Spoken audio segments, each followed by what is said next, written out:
கேப்பாப்புலவிலிருந்து ஒரு குரல்.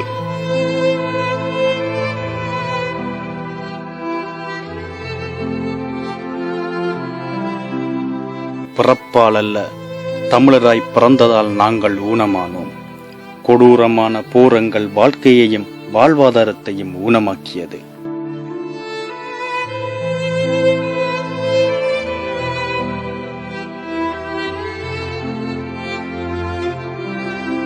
கேப்பாப்புலவு எங்கள் கிராமம்.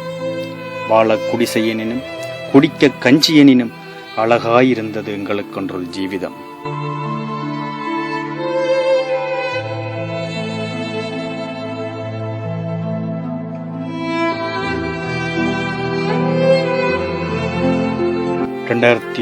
ஆண்டு கொடூரமான போரங்கள் வாழ்க்கை சூழ்நிலையை மாற்றியது.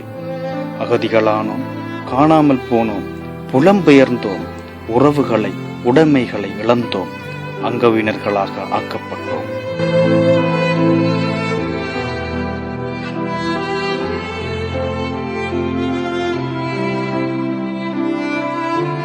வனிதா இவள் பார்த்த போரைக் கண்டு பயப்படவில்லை.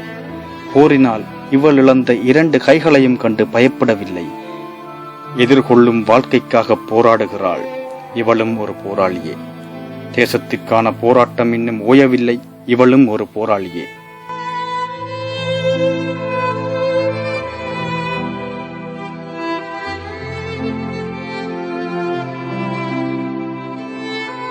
ரெண்டு கையும் அது யுத்தத்தில் தான் இல்லாக்கும்போது எங்களோட மாமாவுக்கும் காலையில் மிச்சம் கஷ்டத்தில் மத்தியில் தான் இருக்கும்.